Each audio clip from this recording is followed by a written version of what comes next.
como la interpretación de la Biblia nos ayuda a entender lo que la Biblia enseña acerca de quién es Jesús. En la clase pasada yo les estaba anunciando que aparte de estos métodos que estamos estudiando, los evangelios siempre se van a quedar como libros cerrados. Podemos decir que son extraños. Una de las formas que tú puedes estudiar la Biblia es como biografías grecorromanas del primer siglo. Entonces, esta recolección documenta la Biblia desde un punto de vista histórico y se puede estudiar, pero la mayoría del contenido de la Escritura y del Evangelio se pierde, porque la Biblia es más que un libro histórico, más que simplemente una recolección de datos acerca del pasado. Hay gente que puede estudiar la Biblia también en los Evangelios como si fuera un fósil o como si fuera una reliquia para estudiar las doctrinas religiosas, la fe judaica, las diferentes formas de creer acerca de Dios y la religión judía. Puedes estudiarlo desde ese punto de vista. Sin embargo, mucho de lo que está ahí encerrado no va a tener significado, ni poder, ni impacto, porque para tú interpretar la fe judaica, las tradiciones, las rutinas, las doctrinas, tienes que venir primero a Jesús, porque Jesús es el que te abre el entendimiento. La experiencia de Jesús por el Espíritu Santo es la que te hace ver lo que realmente los creyentes creían, por experiencia, más que simplemente por conocimiento. Eso no puedes estudiar simplemente la Biblia como un documento histórico, ni tampoco como una fórmula para buscar doctrinas o creencias, para yo entonces repetir o saber qué creen las otras personas. La Biblia tiene como un método específico, un sistema que te abre el entendimiento, y eso es lo que estamos tratando de especificar. Ese método de interpretación nos ayuda a entender lo que la Biblia enseña acerca de Jesús. Y también les anuncié que es como decir que el contexto de la enseñanza, a través de este método que estamos estudiando de interpretación, le atribuye relevancia, apreciación y mayor significado a lo que estudiamos. Voy a repetir eso otra vez. Es como si el contexto, el método lo estoy comparando con un contexto. Entonces, el método de estudio de interpretación es como un contexto que hace que la enseñanza tenga más relevancia, más apreciación, y el significado de lo que enseñamos sea más claro, sea más impactante. Y di un ejemplo que era el ejemplo de la matemática. Si a mí me hubieran dicho para qué era la matemática, yo hubiera prestado más atención a la clase y no hubiera sacado 0.00 de promedio. Me hubiera por lo menos prestado un poquito de atención, pero yo no sabía, porque yo estaba oyendo la clase, pero yo me dormía y con mi propia saliva yo hacía como un laguito, y ahí me ahogaba, me despertaba cuando ya estaba nadando ahí. Porque no me decían, yo me preguntaba, ¿y para qué son todos esos números? ¿Y yo necesito eso para qué? ¿Y qué forma yo puedo? No le encontraba punto. Pero cuando tú empiezas a enseñar, por ejemplo, en el College Board, que es un examen en Puerto Rico que tú tomas antes de ir a la universidad, los problemas de matemáticas son diferentes a los que me enseñaron en la clase, porque los problemas eran por cuentos. No sé cuál es el término técnico de eso. Pero en vez de darme un problema matemático, los problemas eran una situación. Tal persona tiene un dealer de carro. 3 carros tienen tal problema. Y entonces yo, qué interesante. Porque esas son cosas reales. Y yo me metí en el problema y yo, wow, yo tengo un dealer de carro y hay 3 carros ahí. Y entonces había un problema que había que resolver. Y entonces ahí fue que yo dije, con matemática lo resuelvo. Y entonces ahí hice la matemática. Y el College Board yo sí lo saqué bien. No saqué 0.00, saqué alto. Entonces, ¿pero por qué? Porque el contexto de para qué era la matemática le atribuyó significado, importancia, claridad a los números. ¿Es un buen ejemplo o no? Yo me esfuerzo tratando de traer ejemplos para que se haga claro. Así es lo mismo, la Biblia tú la lees y es como números, solo números. Y tú sabes que funciona este texto con este texto, pero ¿para qué y de qué y de dónde? Y para no, como que el contexto, que es el método de interpretación, le atribuye y se clarifica, y entonces tú te interesas más porque ya sabes cuál es el propósito de lo que está escrito. Y por eso es que es importante, o por eso es que tratamos de enfatizar este método. Y está ahí las clases están en Facebook,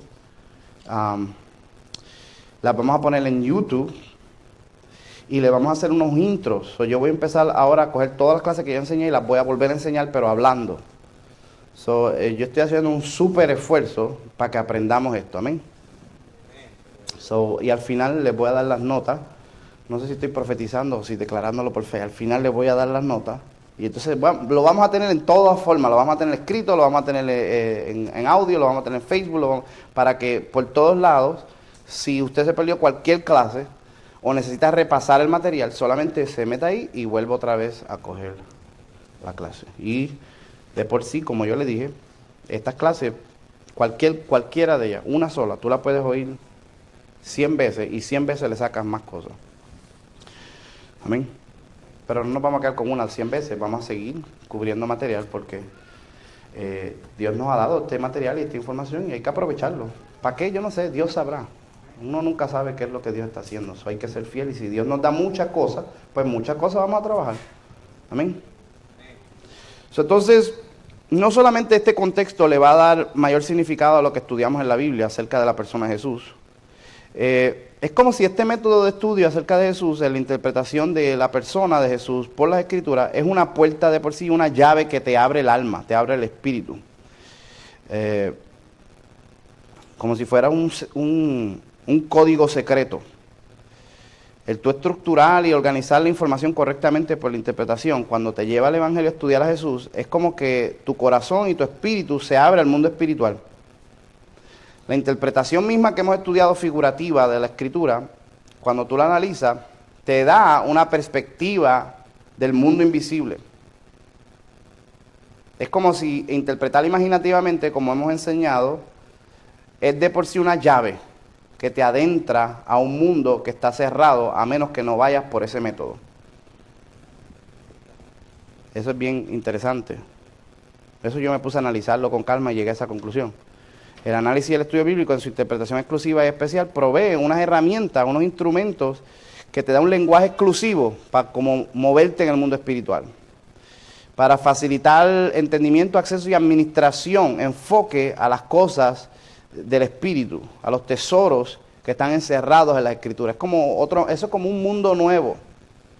Hay muchas cosas en el mundo espiritual, vamos a poner de esta manera, que son reales en tu corazón, en tu espíritu, son reales en Dios, son reales en el mundo invisible, pero esas cosas como que para nosotros, porque nosotros no estamos en ese mundo, nosotros vivimos en este mundo. Y nosotros nos dejamos llevar por lo que tocamos, lo que vemos, el tiempo, el espacio, la materia, los lugares, eso es lo que nos controla. Pero cuando yo me pongo a interpretar, la mente se transforma de tal manera que es como que ahora empiezo a entender ese mundo invisible. Me conecto a ese mundo invisible, hasta empiezo a administrar ese mundo. La misma interpretación me da como un lenguaje que yo puedo como enfocarme y trabajar en una perspectiva espiritual. Y empiezo a conectarme a cosas que antes yo las veía como extrañas. O sea, es como que la misma interpretación es una llave que te abre el corazón, el alma. Es como que el proceso de estudio es de por sí transformador. La misma disciplina que tú utilizas para profundizar y escudriñar la interpretación bíblica, le añade al proceso una participación de tu corazón que le da valor a lo que estás estudiando, le da protección a lo que estás recibiendo, te da acceso a Dios mismo. Y Dios, tú le permites a Dios trabajar en tu corazón de una manera que ningún otro método podría ser tan eficaz como ellos. Para que Dios trabaje en ti, es bien difícil de por sí que Dios trabaje en ti. Por ejemplo, hoy en la adoración, el ambiente hermoso de la adoración, Dios puede hacer tremendas cosas contigo ahí, pero no todo el mundo se le hace tan fácil. O sea, algunos como que se abren un poquito y entonces la mente carnal a veces se resiste, porque tú estás pensando, pero estoy diciendo lo mismo muchas veces y como que Entonces te distraes, te desenfocas, ¿verdad? Y entonces vienen pensamientos y te da hambre, empiezas a mirar el reloj. Muchas cosas y después dices, no, déjame buscarle a Dios y vuelvo otra vez y te metes un poquito. Y entonces después viene y te cansas y te sientas y después voy a recibir, Señor. Y empiezas a recibir sentado, pero después ya te da sueño y te estás durmiendo, ay, me desperté. Y entonces vuelves otra vez y empiezas. Entonces Dios puede hacer muchas cosas, pero no es tan fácil. No es tan fácil porque prestarle una oportunidad a Dios trabajar en tu corazón es un proceso que requiere de un enfoque. ¿Ok? Entonces, ese mundo espiritual, aunque tú es real, tú lo experimentas, tú te conectas ahí y tú sabes que Dios está haciendo cosas. Es bien difícil tú entender qué hizo, qué está haciendo, cómo lo puede hacer. Aunque tengas un ambiente poderoso del Espíritu Santo, hay alguien ministrándote, fluyéndote y trayéndote lo que el Espíritu da para ti. Aún así, no recibes todo, porque no es tan fácil. ¿Ok? Pero cuando tú te empiezas a interpretar las Escrituras, de por sí, tú requiere un enfoque que es bien difícil distraerse. Porque tú estás yendo de texto en texto. Y tú estás pensando y meditando. Y tú estás preguntándote y Dios te está dando respuestas. Y sin tú darte cuenta, le estás prestando una oportunidad a Dios trabajar en tu corazón, en tu mente, de una forma que no tiene distracciones. Y que es sobrenatural. Y por eso tú sigues sacando verdades, información y revelación. Y cuando tú vienes a ver, tú eres transformado. Y empiezas a entender cómo moverte en el mundo espiritual. Porque al estudiar la palabra es como que te desconectaste del mundo físico. Un periodo de tiempo de estudio exitoso puede ser días. Tú puedes estar horas estudiando y tú ni te das cuenta que son horas. Tú no lo sientes. Se te va el hambre, se te quita el sueño. Y tú ni te das cuenta que es que estás operando sobrenaturalmente en el mundo espiritual. Porque la misma interpretación, el mismo método, las mismas llaves de estudio te abren acceso al mundo espiritual. Puedes administrar las cosas de Dios. Sin tú darte cuenta de ese mismo estudio, tú empiezas a hablar con Dios acerca de lo que estudiaste. Y empiezas a declarar cosas que están cambiando y transformando tu vida, el futuro. Y tú empiezas a tener mejor comunión con Dios, porque ahora tú entiendes sus propósitos, tú entiendes sus pactos. Tú te empiezas a asombrar y empiezas a adorar más efectivamente, porque ves a Dios por la palabra. Eso es como que el mismo método de estudio es protector, es como facilitador para que tú te muevas más allá de lo natural. Y yo les dije que si uno se pone a pensar es bien interesante porque ninguna persona, bueno, es impactante, importante, poderoso, grandioso, glorioso por esto. Toda persona que estudie la palabra va a ser transformada. ¿Right? Por lo tanto, el que estudia la palabra, porque está siendo transformado, de por sí va a ser protegido del error. Y al predicar, al presentar el evangelio, va a ser de edificación y bendición a las personas. A diferencia de que el que no estudia, o estudia mal, o no sabe esta llave, se desenmascara que el error lo controla. Y por lo tanto no es difícil saber la línea entre la verdad y el error. ¿Por qué? Porque usted sabe el método de estudio. Usted sabe que si esa persona no hizo el trabajo, esa persona, Dios no le está abriendo la mente y el corazón para administrar los tesoros del cielo. So, si ni Dios mismo le habla, ¿qué hace usted escuchándolo? ¿Estoy haciendo sentido o no? Como dice Robert, my logic is undeniable. O sea, es como que esto te va a proteger a ti y esto protege al intérprete también. Pues yo puedo ser un desgraciado, yo puedo ser un infeliz, yo puedo ser un demonio, pero yo tengo que predicar hoy la palabra. Dios me llamó. Y yo me pongo a estudiar con el método y de repente Dios me transforma, me cambia, yo me arrepiento en el mismo proceso de estudio. Las mentiras son desenmascaradas y yo termino al final más bendecido que las personas que van a recibir la verdad. ¿Me siguen lo que te digo? El método de interpretación te protege a ti, protege al intérprete y protege a la audiencia y protege a la iglesia de no caer en error. Porque esto es consistente. Ninguna persona que tenga este método, este estilo de interpretación, va a caer en error, es imposible. Las personas que caen en error es porque se apartaron de las escrituras. Eso fue todo. Dejaron de interpretar. El ataque fue no interno, sino superficial. El ataque fue externo. En otras palabras, buscaron una manera de no tratar. Por eso es que es bien importante siempre regresar a la Biblia. Uno tiene que tener cuidado con eso de mucho espíritu. Porque le estás buscando la vuelta, tratando de buscar un atajo y no estás yendo a la Biblia. ¿Me entiendes? Tú siempre tienes que volver a la Biblia. No importa cuán profundo sea la manifestación del Espíritu, no importa cuán gloriosa sea. ¿Quién te protege del error? El método de estudio, de quebranto, empieza a procesar tu corazón y mente. Y hay un montón. Nosotros estamos tan fastidiados. Cada año yo lo digo más duro porque cada año me sorprendo más de lo fastidiado que he estado. Yo sabía eso, pero cada año voy a otro nivel. Nosotros necesitamos la palabra porque hay cosas que nosotros tenemos que están mal y nosotros sabemos que están mal. Pero la mayoría de las cosas que nosotros tenemos que están mal, nosotros ni siquiera sabemos lo mal que estamos. Pero la palabra misma, al yo procesar la palabra, entonces que se me abre el entendimiento y Dios me purifica, me limpia, me protege. ¿Me siguen o no? Yo me pongo a estudiar la palabra y yo me quebranto estudiando la palabra continuamente. No porque estoy estudiando algo bien hermoso, glorioso, profundo, que me impresiona, sino porque al estudiar las cosas hermosas de Dios, me contrasta y me confronta con nuestra maldad. Y cuando yo veo el corazón de Dios, no tengo otra que mirar mi corazón y ver qué diferentes son. Y me quebranto porque digo, wow, Señor, ¿cómo es que yo no puedo verte tan claramente como ahora te veo? ¿Y cómo es que yo no puedo percibir tu presencia y tus intenciones tan claramente, sino cuando estoy siendo procesado por tu palabra?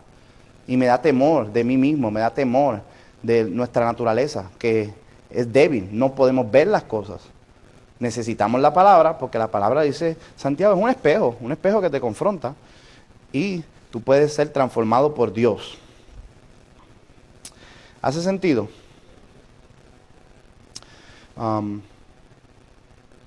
Estoy predicando y no estoy enseñando. Me fui en un viaje ahí. Estamos en la clase de Juan. Pero es que estoy tratando de explicar por qué es que estoy haciendo énfasis en el método para estudiar la persona de Jesús y para qué sirve ese método y cómo eso te protege a ti. Y por eso es que, en otras palabras, estoy resumiendo por qué estas clases son importantes. Porque hay mucha gente que a lo mejor dice, ¿para qué tanto conocimiento? ¿Para qué tanta enseñanza? Así me han dicho pastores a mí. ¿Para qué tú estás enseñando todo eso? A la gente no le interesa nada de eso. Yo sé que a ellos no les interesa, pero eso no se trata de que les interese o no. Esto es importante porque esto los va a proteger del error. ¿Me entienden o no? El día de juicio, usted se va a levantar de Dios y ninguno va a tener la excusa, es que a mí no me enseñaron. No, a ti sí se te enseñó bien enseñado. Se te dio de más. Esa excusa. Y yo digo, Señor, no, eso no es verdad. Yo sí enseñé. Yo a lo mejor hice otras, pero eso sí, no. Yo enseñé bien.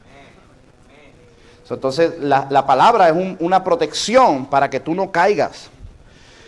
Y por eso es que este método de estudio es bien importante. Usted puede ver, una persona que no hace el trabajo responsable, no está siendo protegido, por lo tanto usted no tiene que confiar en esa persona, no debe confiar en esa persona porque va a caer eventualmente en falsa doctrina. Okay. Paso número 1. Estamos estudiando Juan. Entonces, Juan dice en Juan 1:45, la voz del testimonio a través de Felipe, es decir, mira, encontramos que las escrituras hablan al Mesías. Ahí tenemos un tema introducido de la nada, del Mesías. Eso quiere decir que la gente de aquel tiempo, primer siglo, creían que iba a venir un Mesías. Para que esa creencia sea tan común y tan normal que no había que explicarla, sino decirle, encontramos al Mesías, era que lo estaban buscando. De quien dice las escrituras. El Mesías es una interpretación de lo que la escritura apunta hacia esa profecía. Entonces ellos dicen que está escrito en el libro de Moisés y en los profetas. Jesús de Nazaret. Natanael dice, pero ¿podrá salir algo bueno de Nazaret? ¿Podrá salir algo bueno de la Iglesia Realidad de Dios? ¿Podrá salir algo bueno? You know? Entonces, ¿qué dice? Ven y ve. La invitación en Juan capítulo 1, en el inicial del Evangelio, es, tú tienes que meditar y profundizar para que veas cómo las escrituras, lo mismo que dijo Lucas, usted se va a sorprender que aunque en estilo son bien diferentes, bien semejantes Lucas es a Juan. Juan y Lucas casi tienen los mismos temas, trabajan lo mismo. Es casi, yo no sé cuál es la relación, pero es casi como que temáticamente se hubieran puesto de acuerdo. Lucas capítulo 24, versículo 45, que dice, comenzando de Moisés, siguiendo por toda la escritura, todo lo que de él decían. Pues más o menos Juan dice lo mismo, cuando dice escudriñar las escrituras, porque en ellas les parece que tienen la vida eterna, y ellas son las que apuntan a mí. Y ahí en Juan dice, lo que encontramos al Mesías, de quien profetiza y habla, ¿quién? Los profetas y Moisés, lo mismo que dice Lucas. So, cuando dice Felipe, ven y ve, no es una invitación solamente a Natanael, eso es como nosotros lo hemos leído. Y a veces nosotros pensamos que el ven y ve es como, míralo ahí está, ven y míralo. Mira lo que hizo, mira lo que habla, o mira, no. Ven y ve es lo que había introducido. Como las escrituras en Moisés y los profetas se consuman en su persona. Esta es la invitación, no solamente a Natanael, a todos nosotros. Veamos como lo que hizo Jesús en su vida, en su tierra, da luz, alumbra, cumple, realiza todo lo que está profetizado, todo lo que está escrito en los profetas y en Moisés. Amén. ¿No creen que eso es interesante? Entonces, si no estamos viendo la vida de Jesús, pero no estamos viendo cómo las escrituras se cumplen, no estamos viendo. No estamos viniendo y no estamos viendo. Entonces, un Jesús que se ha predicado modernamente es un Jesús de Hollywood, de película, un Jesús que no tiene que ver nada con las profecías, no tiene que ver nada con Moisés, no tiene que ver nada con la consumación de la revelación escritural. Y por eso no tiene el impacto. Qué terrible, ¿verdad? Yo voy a decir algo bien fuerte ahora, pero es una verdad. Cuando yo fui allá en Florida y fui al Holy Land y estaba viendo cómo tenían todas las cosas de la Biblia como si fueran machinas, como si fueran adornos. Está bien bonito, para pasarla, está muy bonito para pasarla familiarmente. Pero lamentablemente, como la mente mía es la mente mía, yo no podía ver las cosas como la veía todo el mundo, ¿sabes? Y mientras yo estaba meditando y viendo y observando, y ahí tienen, y Jesús te pasa por el lado cada rato y todo eso, y en mi mente yo decía, esto es otro Jesús. Porque Jesús solamente coge significado por las escrituras. Sí, yo lo estoy viendo a Jesús porque yo tengo la escritura. Pero los que están ahí no están viendo. Están viendo a Jesús como el nuevo Mickey Mouse. ¿Me entiendes lo que quiero decir? Como si fuera un superhéroe y siempre rubio y con ojos verdes. ¿Right? Y siempre bien bonito te abraza y siempre Jesús a veces también te metió un correazo. O sea, Jesús es más profundo que simplemente un ídolo, un icon. Pero a veces es la mentalidad. Y entonces se predica un evangelio, pero ese evangelio siempre pro humanidad, pro humanismo, pro hombre. Es casi como ven a Jesús porque te conviene. Te va a sanar, te va a prosperar, te va a bendecir, te va a levantar, cosas que son verdades. Pero eso es como casi como que ¿dónde firmo? You know? Está bueno ese contrato, right? Entonces, eventualmente la gente está bien intencionada, ¿ok? Pero, lamentablemente, si no se está trabajando las escrituras, tú puedes tener todo un lugar supuestamente girando alrededor de un icon, de una superestrella llamada Jesús, pero es otro Jesús. Porque las escrituras no se consuman, no se cumplen en la interpretación que tú tienes de él. Y Pablo lo dijo en Gálatas. Hemos recibido otro espíritu y hemos predicado a otro Jesús. Y le está hablando a cristianos. Tu cristianismo puede distorsionarte cuando tú empiezas a interpretar a Jesús según a tu imagen.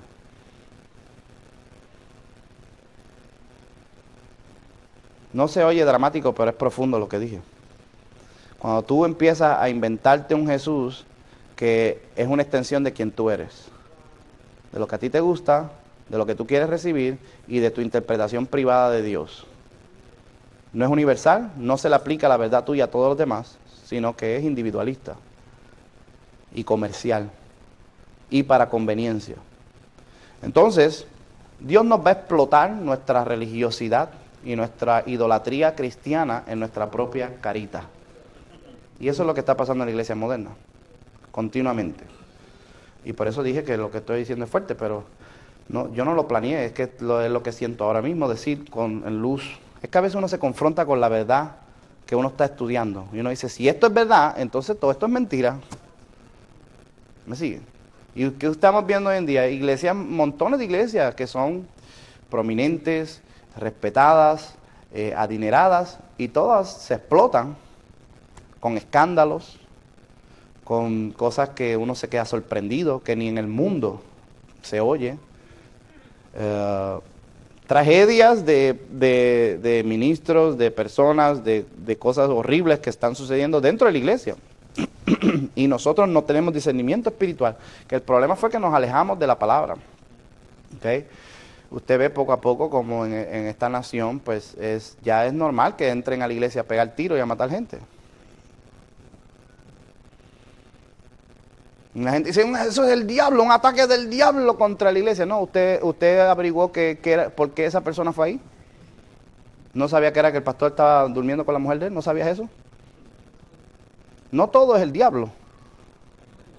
A veces somos nosotros que mismos hemos abierto la puerta al diablo. ¿Me entiendes? Y nos salimos de la protección porque no estamos en las escrituras. Porque no se está predicando la palabra. Y vemos que común es normal, la gente divide en iglesias y después la iglesia que se dividió divide la otra y es un revolú. Y da vergüenza decirlo. Pero es que nuestra versión del evangelio no tiene poder para hacer que la gente se ame los unos a los otros, no tiene poder para transformar corazones, no tiene poder ni siquiera para mantener íntegro al mismo que se supone que esté dirigiendo, porque no estamos predicando la verdad, no estamos trabajando, como dice la Biblia, luchando con el texto para encontrar más de Jesús en la palabra. Oh my God, ¿hace sentido eso? Es un problema, pero es la verdad. Y entonces, no podemos hacer eso porque nos estamos alejando del centro, nos estamos alejando del enfoque. Yo mismo, yo crecí en una iglesia que, en mi opinión personal, era una muy buena iglesia, porque había avivamiento. Yo aprendí mis raíces o mis fundamentos de lo que es el poder de Dios, el Espíritu Santo, de la iglesia donde yo me convertí. Porque ahí el poder de Dios, yo lo veía, yo creía que eso era normal, porque yo desde que me convertí eso era todo lo que yo veía en la iglesia. Milagros, sanidades, dones, así, pero eso era todos los días. No estoy hablando así como que era de vez en cuando. Estoy hablando que eso era normal. Que alguien se parara en una silla de ruedas, que alguien se le aclarara la vista. Normal. Hasta yo mismo me ponía a orar por la gente y lo sacaba de la silla de ruedas porque yo pensaba que era normal. Y crecí viendo el poder de Dios y la presencia de Dios en la iglesia. Acostumbrándome a adorar, a postrarme, a quebrantarme, a hablar en el Espíritu. Y estar horas adorando. Después de la iglesia seguía adorando. Todo el día, el domingo yo estaba adorando hasta por la noche. Todo el día. No estoy exagerando. Todo el día adorando. Todo el día buscando de Dios. Y era normal ver más de la presencia de Dios. Después que yo me fui a escuela bíblica y yo volví a mi iglesia, ya la iglesia donde yo estaba ya no había manifestación del Espíritu Santo. Y adoptaron una visión de un líder prominente de allá, de yo no sé dónde rayo es, de Colombia. Y entonces empezaron a dividir la iglesia en células y se formó un bochinche y un revolú. Después mi pastor se puso a pelear con otro pastor que él estaba afiliado a esa iglesia. Después se dividieron las propiedades, eso se fue a corte, empezaron a pelear en corte por las propiedades.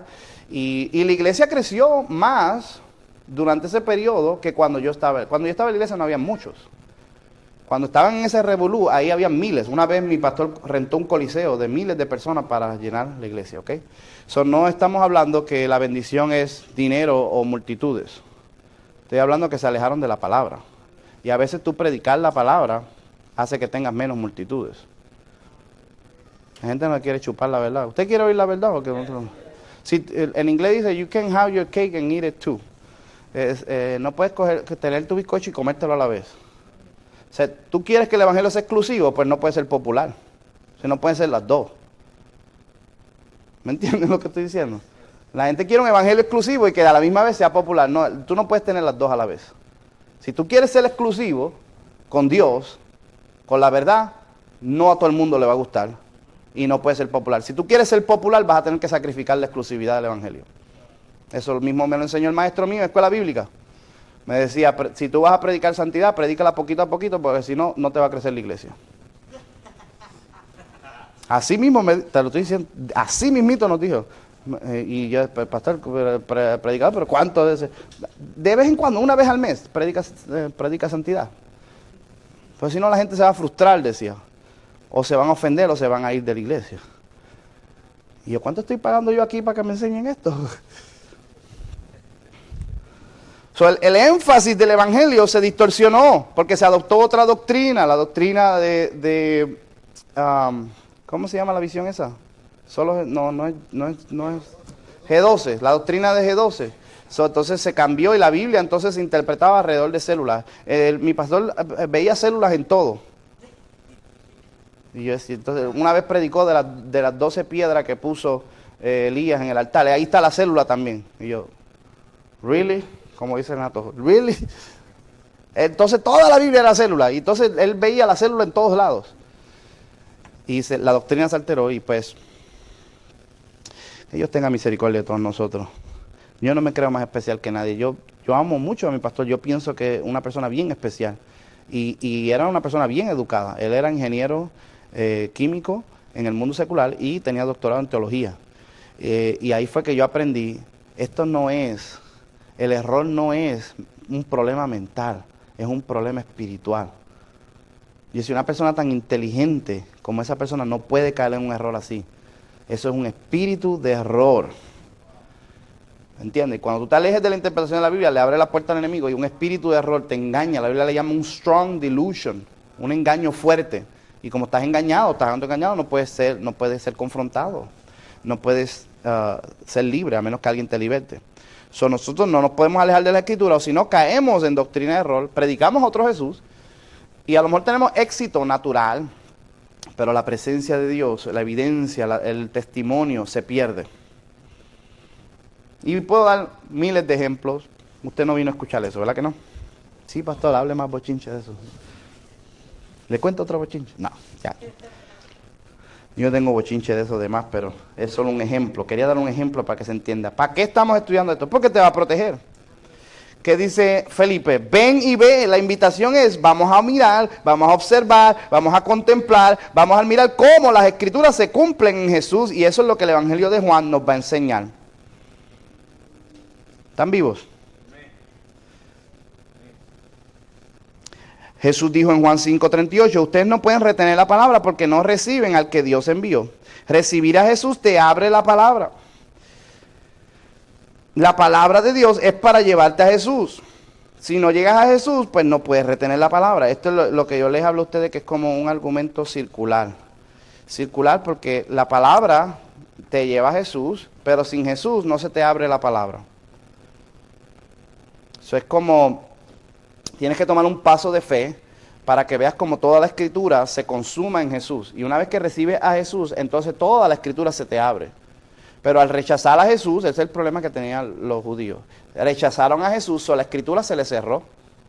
Y se centraron en una mala interpretación porque no los llevó a Jesús. Jesús dice, si la Biblia apunta a mí y toda la Escritura se consume en mi persona y ustedes me rechazan a mí, toda la Escritura que tienen no va a poder hacer efecto, no va a poder retenerse. Al contrario, la van a utilizar mal y les va a ser no de bendición, sino de maldición. La Biblia es un libro cerrado si no te lleva a Jesús. ¿Usted no cree que eso es impresionante? Usted puede estudiar, los judíos, por ejemplo, los judíos estudian la Biblia mejor que nosotros. Se la saben en el idioma original, hebreo. Tienen valores numéricos a cada letra de la palabra. Y saben el valor numérico y la imagen de cada palabra por su valor numérico. Porque para cada letra ellos tienen una imagen, una fotografía, una idea. Y para cada letra tienen un número. Y ellos suman los números de las palabras y con eso hacen mensajes. Esa gente se sabe la Biblia. La pueden recitar de memoria. Y los métodos de interpretación de ellos son fantásticos, impresionantes. Algo bien hermoso. Pero no los lleva a Jesús. Qué triste, ¿eh? No los lleva de Jesús y por eso caen en error. Caen en error y la Escritura no se les puede abrir porque toda la Escritura fue para apuntar hacia Jesús. ¿Están vivos? Entonces, les hablé de Juan 1:1, ahí nos quedamos. Es la primera introducción del libro de Juan y es el primer concepto antiguo testamentario que Juan redefine de una nueva manera. Es como que el misterio de Dios por fin se puede entender. Es algo bien hermoso porque dicen, el principio era el verbo era con Dios y el verbo era Dios. Ese principio está hablando de Génesis 1:1. En el principio creó Dios los cielos y la tierra. Es bien poderoso porque el principio o la prioridad de toda la Biblia es el monoteísmo, que identifica que Dios es el creador de todas las cosas. Lo que hace a Dios ser Dios. Ser Dios es bien fácil. Tú solamente necesitas dos cosas. Crear de la nada y sostener todo lo creado. Si tú haces eso, tú eres digno de adoración. Tú eres Dios. Casi nada, ¿verdad? Porque el vacío entre algo y nada es tan profundo que si alguien puede llenar ese vacío, eso por naturaleza, por definición, tiene que ser omnipotencia. Tiene que ser un poder supereminente. Porque nada es nada. ¿Tú sabes qué es nada? Nada, no existe nada. ¿Ok? Y que de la nada salga algo, todo. No tiene que salir todo, algo. Y que ese algo pueda subsistir. ¿Quién rayo puede hacer eso? Eso es una imposibilidad, a menos que exista un creador. Ese creador, por definición, es divino, es Dios, es divinidad, es deidad. Entonces Dios es el creador, creó de la nada todas las cosas y las sustenta por su propia voluntad. Y en el principio creó Dios los cielos, el ambiente invisible. No está hablando de la atmósfera, está hablando de todo el mundo invisible. En los cielos y la tierra no está hablando del planeta, está hablando de todo el ambiente y el espacio de los hombres, que es todo lo creado, lo físico. Son los dos ambientes, Dios los creó de la nada y los sustenta. En el principio creó Dios. Entonces, qué tan grande y qué tan importante es la interpretación de Juan acerca de Jesús. Imagínate, metió a Jesús en el mismo principio, porque en el principio era el verbo era con Dios y el verbo era Dios. So, el verbo que se hizo carne, que es Jesús, en quien vimos su gloria como el unigénito del Padre, lleno de gracia y verdad, dice, en el principio, ese era él, que estaba ahí. Por él fueron hechas todas las cosas. Entonces le atribuyó a Jesús poder creativo, creador, sustentador. ¿Hace sentido? El verbo era con Dios y el verbo era Dios. Entonces, eso parece como algo difícil de entender. Yo no sé si usted no lo capta, pero en el principio era el verbo. Y el verbo era con Dios. Cara a cara es la definición interpretada. Y ese verbo que estaba en el principio, que estaba cara a cara con Dios, era Dios. Está difícil de entender, ¿verdad? Pero si va más abajo, se clarifica. Y el verbo se hizo carne. El verbo se hizo carne es para coger ese principio que estaba el verbo en él. ¿Quién estaba en el principio? ¿Quién es ese verbo que estaba en el principio? El que se hizo carne. Eso no está tan difícil. Yo sé quién se hizo carne, Jesús. Cuando yo estaba viendo a Jesús, yo estaba viendo el verbo que estaba en el principio. Qué glorioso, ¿ah? ¿No creen que es hermoso? ¿Cómo rayo ese verbo que estaba en el principio podía estar cara a cara con Dios? Como igual habitó entre nosotros. ¿Cómo él habitó entre nosotros? Él comió con nosotros. Él caminó con nosotros. Él se relacionó con nosotros. Él bromeó con nosotros. Eso era bien tremendo, caminar con Jesús. Porque Jesús estaba siempre con ellos. Los invitó a tiempo completo. El misterio de Jesús era bien tremendo porque invitó a 12 personas a estar tiempo completo con él. Entonces, ¿de qué iban a vivir todas esas familias? Y Judas robando chavos, ¿cómo iban a mantener a toda esa gente?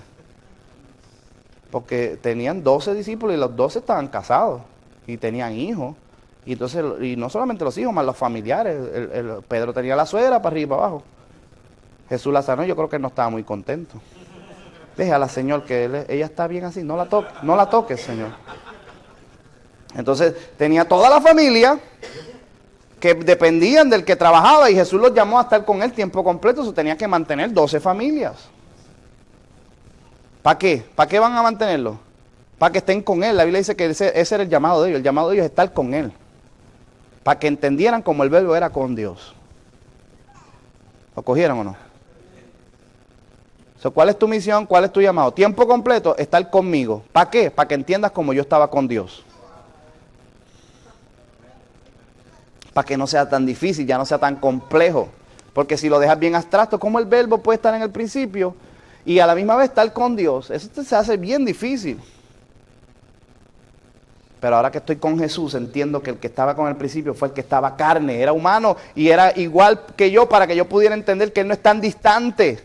Y estaba conmigo tiempo completo compartiendo para que yo vea que Él estaba con Dios y no es tan difícil, es relacional, es personal.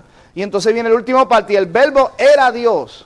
Y eso como yo lo entiendo. Y vimos su gloria como el unigénito del Padre lleno de gracia y de verdad. Como el que estaba desde el principio, que estaba cara a cara con Dios, podía ser Dios mismo. Mira su gloria en Jesús. Esa gloria del unigénito del Padre. Mira como todo lo que Él hacía revelaba quién era el Padre. Porque el Padre y Él eran uno. La gloria es el lenguaje de Juan para entender la relación de la eternidad entre el Padre y el Hijo. Ya nos vamos, no se preocupe, ya es tarde. La gloria es el lenguaje que nos enseña a entender la relación eterna entre el Padre y el Hijo. Cuando veían a Jesús, veían la gloria de Dios. Eso tienes que transformar tu imaginación para que lo veas. Por eso es que Juan le llama a los milagros de Jesús, no le dice milagros, le llama señales. Porque una señal es algo que apunta más allá de sí mismo. Cuando usted va guiando y dice, la señal dice que está San Antonio, usted no se para en la señal y dice, llegué a San Antonio. No, está apuntando que ya va a llegar más allá. No, el letrero no es San Antonio. El letrero apunta a que ya estás entrando en una realidad fuera de la que estabas antes. ¿Me siguen o no? Jesús dice, no veas un milagro, y ese es el problema. Nosotros, no veas un milagro y te quedas con que, mira, se sanó. Oh, mira, no, es una señal. Apunta algo más allá. ¿A qué? A que veas la gloria de Dios en Jesús. Que lo que Él hizo solamente lo podía hacer porque Él era el unigénito del Padre. Lo que Él hizo es algo que solamente la divinidad puede hacer. Lo que Él hizo es lo que revela quién es el Creador. Lo que Él hizo es lo que muestra la manera que Él es relacional con nosotros. No son milagros, son señales. Apuntan a una verdad más profunda, más amplia. Y entonces cuando vemos los milagros, por eso los entendemos y los interpretamos espiritualmente para revelar y conocer quién es Dios, quién es Jesús y la relación entre el Hijo y el Padre, que es una de gloria. Y por eso es que yo predico las 7 señales de Juan y las predico cristocéntricamente para entender el misterio de Dios, el misterio de la divinidad. Entonces, dice que vimos su gloria como el unigénito del Padre, lleno de gracia y de verdad. La gloria de Dios se ve en Jesús. Jesús hace cosas que muestran cómo Dios era relacional con el Hijo y el Padre desde antes que creara todas las cosas. El Verbo entró a la creación para mostrar esa relación. Antes Dios como creador terrible, distante, no mencione su nombre, impresionante, supereminente, es algo que no se puede describir. Ahora se puede hablar de Él por Jesús. El Hijo vino a revelar al Padre. Amén. Pues vamos a terminar con estas escrituritas para amplificar lo que estamos diciendo. Pero en forma de resumen, para que ya vaya introduciendo este tema, en Juan vemos 7 dichos de yo soy. Todo el libro de Juan se encierra alrededor del número 7. 7 dichos de yo soy. Cuando dice yo soy el pan de vida, yo soy la luz del mundo, yo soy la puerta, yo soy el buen pastor, yo soy la resurrección y la vida, yo soy el camino, la verdad y la vida, yo soy la vid verdadera. Son 7 declaraciones yo soy. Entonces también tiene 7 temas. Los 7 temas de Juan son las señales, que ya les dije, 7 señales. La fe, es el tema que está por todo Juan, que dice desde el mismo principio, el famoso verso que todo el mundo lo pone en la lucha libre, en el wrestling. Juan 3:16, ¿qué dice? De tal manera amó Dios al mundo, de tal manera amó Dios al mundo, que ha dado a su Hijo unigénito, para que todo el que en Él cree no se pierda, tenga la vida eterna. ¿Cómo dice? De tal manera amó Dios al mundo. Para que todo aquel que en Él cree, la fe. El que cree en mí, como dice la Escritura, de su interior fluirán ríos de agua viva. Fe. Todo Juan está alrededor del tema de la fe, las señales, el espíritu, el templo, el tema de Mesías. Ya vimos ahí la introducción de él en Juan capítulo 1. Que Jesús es glorificado, o gloria, glorificación. Y el último tema es amor. Esos son los 7 temas de Juan. Son 7 señales que están dentro de los 7 temas. Y 7 dichos de yo soy. Las 7 señales, se las voy a decir después porque eso es muy largo. Pero tiene 7 declaraciones de yo soy, o I am that I am. Ego e imi es el original griego. La división de Juan, o la estructura de Juan, está compuesta con 7 dichos de yo soy, 7 señales, 7 temas y 7 dichos de ego e imi, yo soy. Y todos estos argumentos del libro se encierran para revelar que Jesús es más que un humano. Tiene una relación eterna con su Padre que revela la gloria de Dios. Qué hermoso, ¿ah? Mira lo que dice Juan capítulo 11, verso 4. Y terminamos con esto.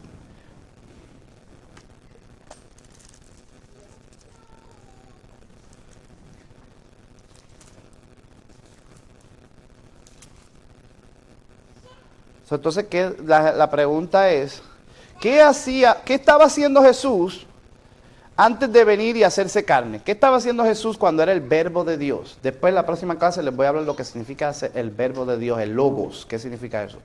Ahora, ¿qué estaba haciendo Jesús antes de hacerse carne? Antes de crear el mundo. ¿Qué estaba haciendo Jesús? Estaba dándole gloria a su Padre.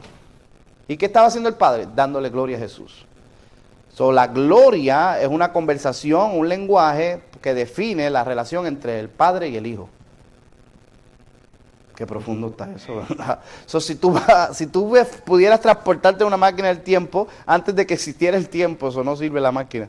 Antes de que Dios creara el tiempo y fueras a la eternidad, en el principio, tuvieras la gloria de Dios siendo intercambiada entre el Padre y el Hijo. Y ahora eso es bien difícil de entender, pero el Verbo se hizo carne y vimos su gloria. ¿Y qué vemos? Que el Hijo todo lo que hace es para glorificar a su Padre. Y cuando el Hijo glorifica a su Padre con todo lo que hace, el Padre le da más gloria al Hijo. Qué relación hermosa, ¿eh? El lenguaje entre el Padre y el Hijo se llama gloria. Mira lo que dice Juan capítulo, ¿qué verso le dije?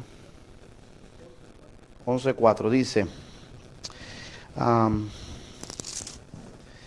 dice aquí, cuando Jesús oyó la noticia, dijo, la enfermedad de Lázaro no acabará en muerte. Al contrario, sucedió, ¿para qué?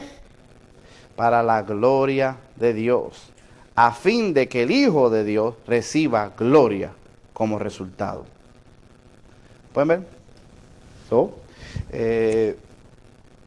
Jesús no veía un problema, Jesús no veía una dificultad, Jesús veía una oportunidad para darle gloria a su Padre. Y él dice, y cuando yo le dé gloria a mi Padre a través de esto, mi Padre no se va a quedar así, va a glorificar a su Hijo. Qué terrible, ¿eh?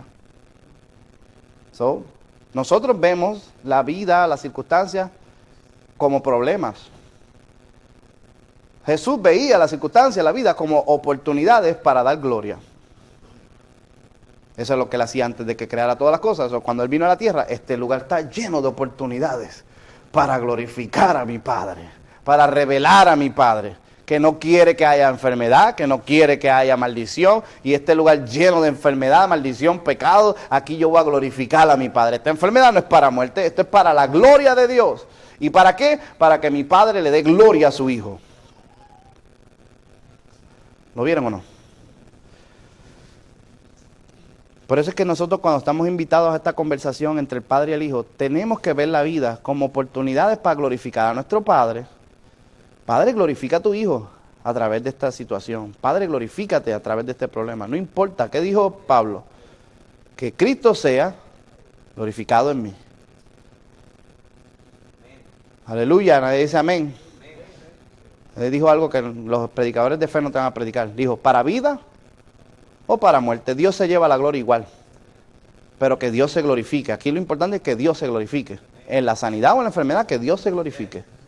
En el problema o en la solución, pero que Dios se glorifique. Que la gloria de Dios sea revelada a través de esto. Y que el Hijo reciba gloria. Amén. Mira lo que dice Juan capítulo 12, verso 41.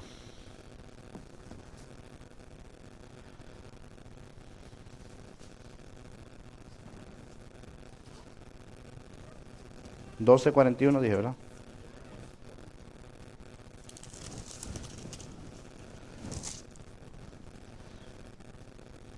Cristo vive, Cristo vive. Ok, 12:41 dije.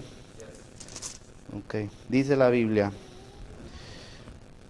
Isaías se refería a Jesús cuando vio esas palabras, cuando dijo esas palabras, porque vio el futuro y habló de la gloria del Mesías. Ok, porque este verso es importante. Porque aquí tenemos una confirmación de lo que había dicho Juan capítulo 1 desde el principio a través de Felipe, que los profetas hablaban acerca de Jesús. Dice que Isaías habló y profetizó de Jesús porque vio su gloria. Ahora la pregunta es, ¿cuándo Isaías vio la gloria de Jesús? ¿Cuándo vio a Jesús? ¿Y por qué profetizó de Jesús cuando vio su gloria? Bueno, hay una sola contestación. Isaías vio la gloria de Dios. La Biblia dice, ¿cuándo? Cuando fue al trono. Vio al Señor, dice la Biblia. Vio a Yahweh, al gran yo soy. altado y exaltado sobre un trono, y la vestimenta de él, las faldas de su vestimenta, cubrían todo el templo. Eso es un lenguaje apocalíptico, simbólico, pero también literal de significado. Porque tan grande como era la falda, era el tamaño del reino del rey. En un reino pequeño, la falda era cortita.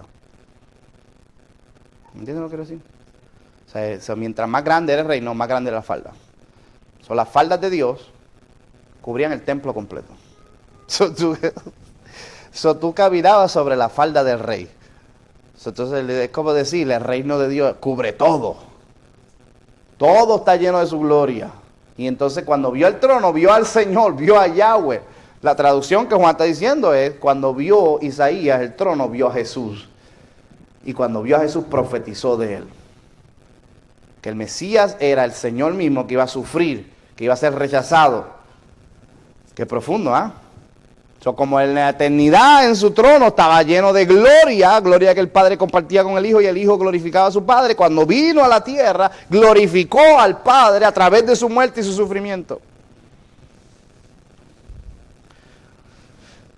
¿Lo están viendo conmigo o no? Mira lo que dice Juan 17.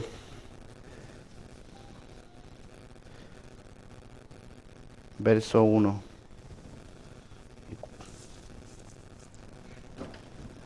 Después de decir todas estas cosas, Jesús miró al cielo y dijo, Padre, ha llegado la hora, glorifica a tu Hijo, para que Él a su vez te dé gloria a ti. ¿Lo ven ahí? Ha llegado la hora, glorifica a tu Hijo, para que Él a su vez te dé gloria a ti. Dice el verso 4, yo te di la gloria aquí en la tierra, al terminar la obra que me encargaste. Ahora, Padre, llévame a la gloria que compartíamos antes de que comenzara, ¿qué dice? El mundo. Eso que tienes ahí, verso 1, verso 4 y verso 5. ¿Qué está describiendo? Que antes de crear el mundo, Jesús compartía la gloria con su Padre. ¿Y ahora qué va a suceder? En la tierra Él está a punto de morir y a través de su muerte, el Padre va a glorificar a su Hijo. Y cuando el Padre glorifique a su Hijo a través de la muerte, ¿qué va a pasar? El Hijo, ¿qué va a pasar? Va a darle gloria a su Padre. Y cuando el Hijo le dé gloria al Padre, ¿qué va a pasar? El Padre va a glorificar al Hijo. ¿Usted ve esa relación de amor? ¿Ve esa dinámica? Sí, gloria, la Biblia, ¿qué dice la Biblia de Dios en el Antiguo Testamento? Dios no comparte su gloria con nadie. Mi gloria es mía. Pero mi Hijo unigénito, que es parte de mi naturaleza divina, yo comparto la gloria con Él y es porque Él siempre me glorifica a mí. ¿Lo entendieron? Lo terrible es que por esta relación de amor, al Padre glorificar al Hijo a través de su muerte, ¿qué dice ahora Jesús? Dice, ahora esa gloria que tú y yo tenemos, la vamos a compartir con ellos. Eso es lo que Dios te está invitando, a participar de su gloria, de esa relación de amor. Pinocho. ¿Usted ha visto a Pinocho? Pinocho lo crearon de madera, pero eventualmente se volvió un hijo de verdad. Nosotros somos hechos de fango, criaturas, hechas a imagen y semejanza. Pero un día el Padre va a compartir esa gloria que era con el Hijo y el Hijo la va a compartir con nosotros y nosotros vamos a ser parte de esa naturaleza divina porque vamos a ser hijos de Dios semejantes, igualitos al Hijo eterno. Tú no eres Yahweh, pero Yahweh va a compartir su naturaleza contigo. Qué día glorioso, ¿ah?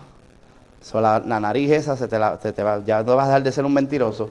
Te van a tocar ¡ping! Y vas a ser de carne y hueso. O en el lenguaje bíblico vas a ser de gloria.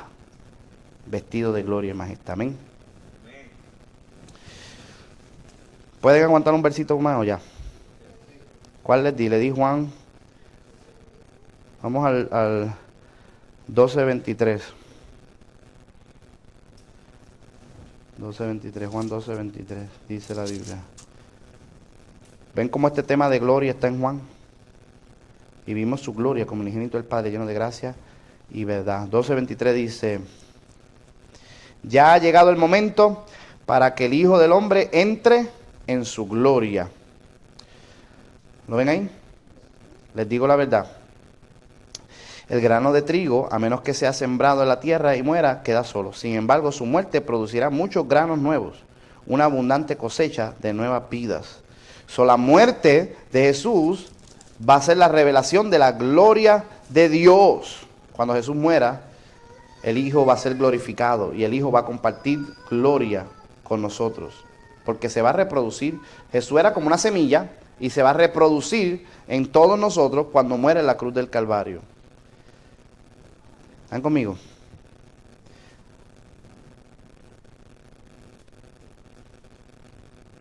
Dice aquí el verso 27. Ahora mi alma está muy entristecida. ¿Acaso debería orar? Padre, sálvame de esta hora. Pero eso es precisamente la razón por la que vine.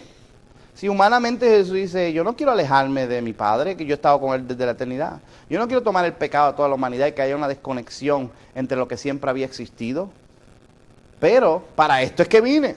Dios se va a glorificar a través de este sufrimiento, este quebranto, cuando yo tome el lugar de todos ellos y comparta con ellos todo lo que yo soy. Para esta razón he venido al mundo. Mira qué terrible lo que dice ahora. Dice, Padre, verso 28, glorifica tu nombre.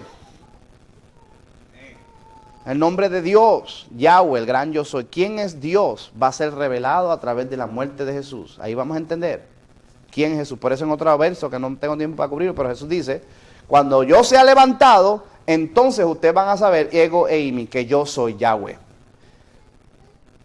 Cuando ustedes vean, qué cosa tan terrible, Dios mío, que ver a Jesús, si es verdad que el Padre y el Hijo tenían gloria antes de que el mundo fuese, y todo el lenguaje entre ellos es el Hijo glorificando al Padre y el Padre compartiendo su gloria, y ellos desde toda la eternidad crearon todas las cosas, y ahora el Hijo se hizo carne para revelar su gloria, y la manera que escogió es para que muriendo en nuestro lugar, por nosotros veamos a Jesús y entendamos que mucho Dios nos ama. Esa es la revelación más profunda y más grande que todos nosotros podemos comprender, que Dios es amor. Y ese amor es un amor eterno que siempre existió. Y el Padre y el Hijo ha derramado ese amor para nosotros, recibiendo su sacrificio, su muerte y su sangre. Qué terrible, dice, Padre, glorifica tu nombre. Que es otra forma de decir, revela ahora quién tú eres. Yo soy el que soy Yahweh. Dice, la voz, al oírla, dice, entonces habló una voz del cielo. Ya he glorificado mi nombre y lo haré otra vez. La voz del cielo habló. Ya he glorificado. ¿Cuándo él ya glorificó su nombre? En Jesús, cuando está revelando la gloria de Dios. A través de todo el libro, revelando la gloria, cuando dijo, esta enfermedad no es para muerte, sino para ¿qué? Para la gloria de Dios. Todo el evangelio Jesús está revelando quién es Dios a través de sus acciones y está recibiendo gloria al Padre y el Padre está glorificando a su Hijo. Y Él está diciendo una vez más, glorifica tu nombre, ya lo he glorificado y lo voy a hacer otra vez. Aleluya. No voy a dejar a mi Hijo sin gloria. Él me va a glorificar. Humillado hasta lo sumo, muriendo una muerte de martirio, de sufrimiento, ahora lo voy a exaltar hasta lo sumo y recibirá el nombre que es sobre todo nombre.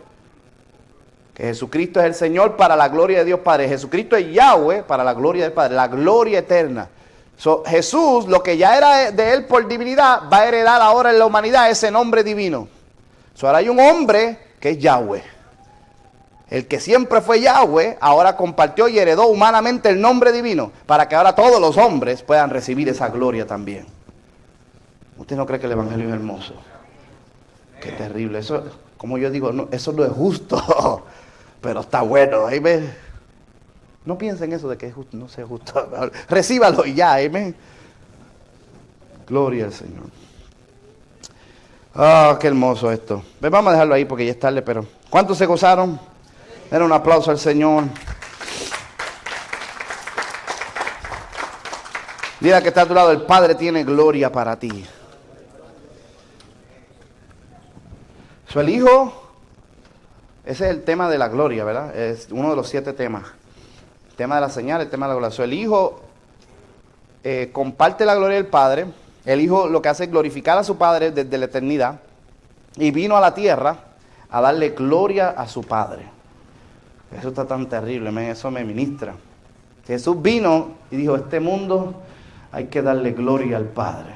Voy a darle gloria a mi papá. Amén. Todo lo que él veía desde pequeño, lo veía todo desordenado. Y dice, mi papá no quiere nada de esto. Ahí tengo que darle gloria a mi Padre. Vamos a sanar al enfermo. La gente se cree que Jesús sanaba al enfermo porque bendito está enfermo. Sí, él amaba al enfermo y quería que estuviera sano, pero él no sanaba al enfermo porque estaba enfermo y porque le tenía pena. Él sanaba al enfermo para que el Padre recibiera gloria. No lo cogieron, ¿verdad? Por eso es que a Pedro no le dijo que lo va a librar. Él le dijo, no, tú vas a morir y con esa muerte vas a glorificar a Dios. Lo importante aquí es que Dios, que el Padre reciba la gloria. ¿Lo ven? Ese es el corazón del Hijo. El Hijo dice, yo siempre doy gloria a mi Padre. Y mi Padre, cuando yo le doy gloria, Él comparte su gloria conmigo. Y ahora yo he venido a este mundo a darle gloria a mi Padre. ¿Amén? Y que esa gloria que siempre fue, yo la pueda compartir con ustedes. Cuando ustedes conozcan el nombre divino, conozcan que yo soy el que soy, ego eimi, yo soy el pan de vida, yo soy la luz del mundo, yo soy la puerta, yo soy el buen pastor, yo soy el camino, la verdad y la vida, yo soy la resurrección y la vida. Nadie viene al Padre, el Padre y yo uno somos. Yo soy ego eimi, antes que Abraham fuese, yo soy. Aleluya. Viste, me puse pentecostal ahí. Ya mismo digo, Rambo, saca la bazooka. Yo soy. Qué hermoso es Jesús. Amén. Ponte de pie, dale gracias al Padre por Jesús. Qué hermoso es el Hijo eterno. En el principio era el verbo era con Dios y el verbo era Dios, pero ese verbo se hizo carne y habitó entre nosotros. Y ahora hoy en este lugar vemos su gloria como el unigénito del Padre, lleno de gracia y de verdad. Padre, en el nombre de Jesús, esta palabra que ha sembrado en cada corazón va a dar fruto